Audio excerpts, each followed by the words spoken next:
Assalamualaikum warahmatullahi wabarakatuh.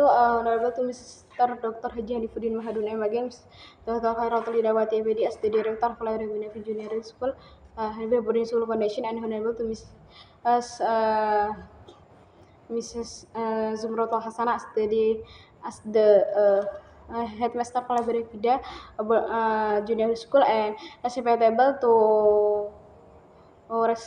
teachers in our Hanifida Junior School, and respectable to my parents and beloved family. Today I will explain about cough.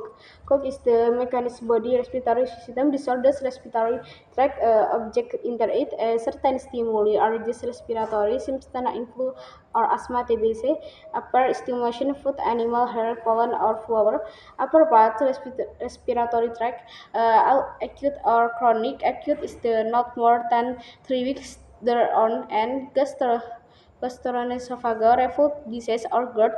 Subacute is the last 3 to 8 weeks. Chronic is the 8 weeks. Smokers and pulmonary TBC, obstructive pulmonary disease.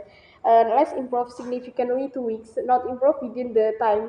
Symptoms develop soon possible, and see doctor more serious problem and headache, cooking up blood and fever suspend. Getting worse, see doctor smiling help. Consuming pomegranate seeds, ginger and turmeric spice, and lost difficulty drinking honey with lime juice for 3 times boiled African water.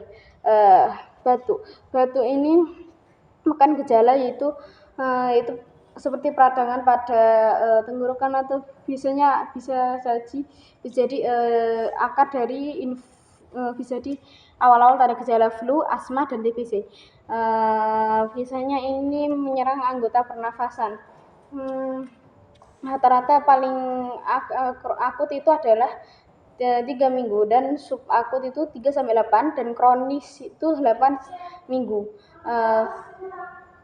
Dan biasanya kalau udah saking parahnya kita harus memeriksakan ke dokter, yaitu biasanya tanda-tandanya kepalanya pusing dan batuk mengeluarkan darah, dan melakukan panas, dan dada terasa nyeri.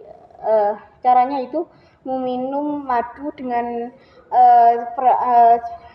perasan air lemon selama 3 waktu untuk mengatasi penyakit batu ini. And ending in a forward presentation. Thank you for attention. Wassalamualaikum warahmatullahi wabarakatuh.